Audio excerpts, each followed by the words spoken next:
Hi guys, Lindsay here with Storybrooke Family Farm. Today I was working on taking down garden fencing in anticipation of our big move, and it really got me thinking and reflecting on the past year. If you're anything like me, when your hands are busy, your mind just sort of wanders and starts reflecting on things and having deep introspection and all sorts of things like that. So, while I was taking down fencing, I started thinking about how this past year I really felt like a failure with the garden. For those of you that don't know, back in April of last year, we sold everything, donated everything, sold our home, and started living in a camper on family land. We immediately began to garden and have a much larger garden. When we lived in town, we had about a 2,000 square foot garden in our quarter of an acre lot, and we were able to grow about 75% of our family's vegetable needs from there. So definitely not any sort of like novice gardener here. But so when we moved, there was way more space than we've ever been allotted to have. So we kind of went a little bit crazy and did a massive garden, about 5 times the size of what I've ever done before, thinking that I could maintain all of it. And I pretty much face planted. Just about every garden predator made it through our fence, even though it was the same type of fencing that we used in town that worked very effectively. Um, and there was a horrible drought that happened with a massive heat wave that also killed pretty much everything. It was like everything that we tried to do was an epic failure, and it was very hard for me to stomach. There was a lot of times that I would actually just like go sit in the garden and just weep because of how terrible I felt about it and how much I felt like I was failing.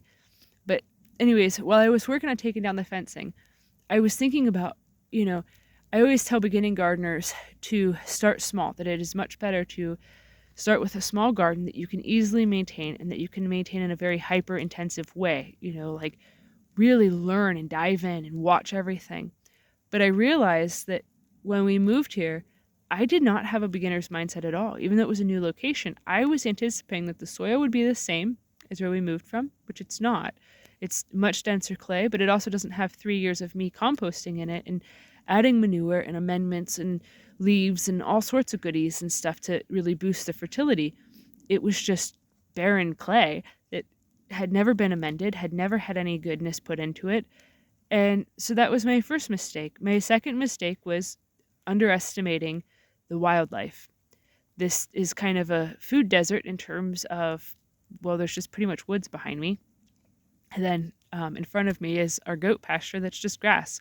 So for a groundhog, seeing the garden was pretty much like an open invitation for a smorgasbord of new varieties of different things to eat that he probably has never even eaten in his entire life. And so for all the other animals too, it was basically the same thing. So that was another mistake, was that I underestimated the predator pressure. Um, I also underestimated how much time and energy it would take to have as many animals as we do, because we're the type of people that if there's nothing stopping us, we're just going to go crazy. We don't have much impulse control when it comes to the amount of chickens that we have, or ducks, or goats, or anything, including plants. Like, we wanted to move out of town so that way we could grow way bigger gardens so we could try all the different varieties all at once. And it kind of came back to bite us because we spent so much time planting all of these varieties and tilling so much land and doing all of this stuff that we did not anticipate that this way larger garden would take way more water, way more effort, way more work. And I know that for some of you, you might think, wow, she's an idiot. Like, why wouldn't you think this? But sometimes you just get so excited about all these different things that you're like, oh man, but I want to have 10 of this squash plant because I love it and I might be able to sell some of this. And so then you just go crazy with everything that you already know that you love. You just go, well, I have the space. I might as well just grow way more of it and stuff. And we also had anticipated that we would be able to sell a lot of vegetables at the farmer's market as well. So that added to our insanity. And so basically, our own love of plants kind of killed our garden because we loved it too much and didn't have the time or the energy to really work it like it deserved to be. And there was just so many things that were just discouraging. It was literally like one predator after another, and then that drought. It was horrible. And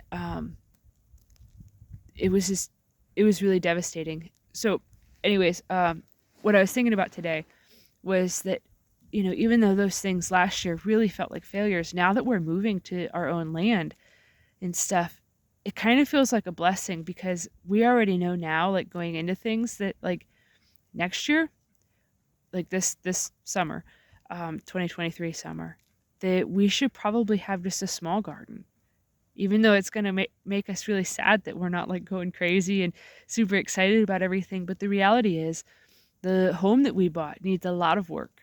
It needs a lot of attention, and so does the yard. Everything has been very neglected for I don't even know how many years. There's a reason that we can stay debt free, and that's because of our willingness to put in elbow grease. So we're going into this year knowing that we're going to have to turn a regular home into a functioning homestead.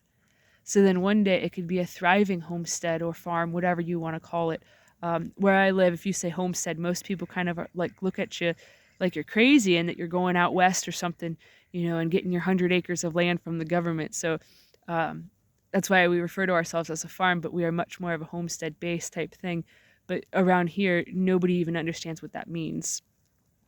Um, so, but yeah, so we realized that this year we need to very much rein ourselves in and reduce the amount of varieties that we're growing to just basically the bare necessities, our absolute favorites, like our absolute favorite tomatoes and our favorite beans and our favorite squashes, because we're probably only going to have a tenth of the time for the garden that we normally do because of getting a house that is a fixer-upper, and because of having so many other responsibilities that we realized last year, oh crap, we have all these other things that we have to maintain as well.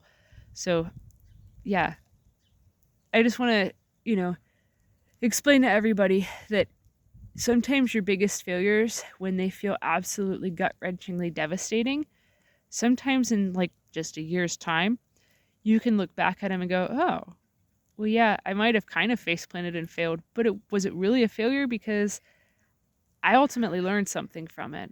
I ultimately learned that when you're starting out, even if you have 10 years of experience of growing your own food, if you're starting somewhere new, you're really starting from the beginning and you're starting from scratch and you don't know what you're doing. Like, yeah, you know how to can stuff and how to preserve stuff and what plants like and everything, but you don't know the land. You don't know the soil. You don't know the pests and the predators and things that are there. So you are new. So whatever stage of life you're in, you should definitely allow yourself to have some grace, because this year was a year of very much having to give myself a lot of grace for my own limitations and my own shortcomings.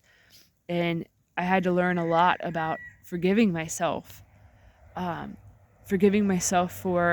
not being able to rein myself in, and forgiving myself for not being able to work like I had dreamed that I would be able to, and forgiving myself for having life happen and stuff. Sometimes forgiving yourself is harder than forgiving anybody and stuff, because you know your motives, you know your intentions, you know your own abilities and capabilities, and sometimes you got to say, nope, this is enough. Like there is a line of working yourself hard and also abusing yourself. And this past year, I definitely crossed that line because I so desperately wanted to end that feeling of feeling like a gardening failure. And I pushed myself way beyond a healthy level of work, and definitely pushed myself into heavily abusing my body and abusing myself. So this year, definitely not going to do that. So if you like the content that you're seeing on this channel, feel free to give this video a thumbs up and to subscribe to our channel to help us grow. We will be featuring in the future tours of our new place and showing everything that we're doing and our dreams for it and our goals for it, and also showing how we raise animals. We raise quail, chickens, meat rabbits, ducks, and goats. We also have dogs. But yeah, so anything, and if you have any suggestions for future videos, let me know in the comment section. All right, thanks guys, enjoy.